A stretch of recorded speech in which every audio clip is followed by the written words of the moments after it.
నమస్తే అన్న, అందరికీ నమస్కారం. కువైట్ లో ప్రసాద్ అన్నకు సంబంధించి అందరికీ తెలిసిందే.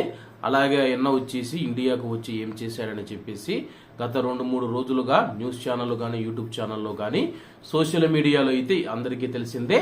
అలాగే ఈ యొక్క కేసుకు సంబంధించి రాజంపేట డిఎస్పీ గారు స్థానిక మీడియాతో మాట్లాడుతూ సంచలన విషయాలు బయట పెట్టారు.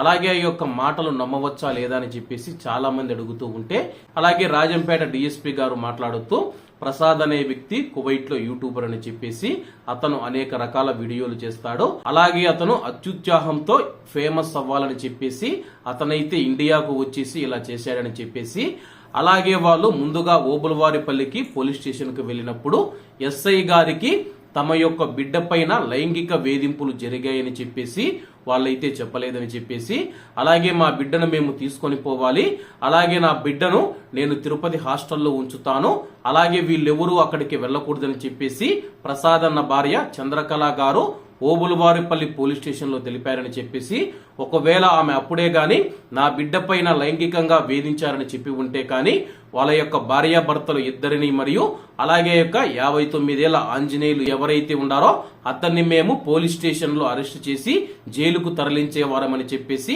ఆయనైతే తెలపడం జరిగింది. అలాగే ప్రసాద్ కు ఈ యొక్క విషయం తెలిసిన తర్వాత అతను కువైట్ నుంచి ఇండియాకు రావడం జరిగింది. ఇండియాకు వచ్చినప్పుడు ఆయన ఓబులవారిపల్లిలో సిఐ గారిని కానీ లేకపోతే రాజంపేటకు వచ్చి డిఎస్పీ ఆఫీసులో మమ్మల్ని కలిసినా సరే కానీ కేసు నమోదు చేసి దర్యాప్తు చేసే వాళ్ళమని చెప్పేసి, అలాగే లైంగిక వేధింపులకు సంబంధించి మాకు ఎటువంటి సమాచారం లేదు, సమాచారం వచ్చింటే మేము కేసు నమోదు చేసి వాళ్ళపైన చట్టపరమైన చర్యలు తీసుకునే వాళ్ళమని చెప్పేసి రాజంపేట డిఎస్పీ గారు తెలియజేశారు.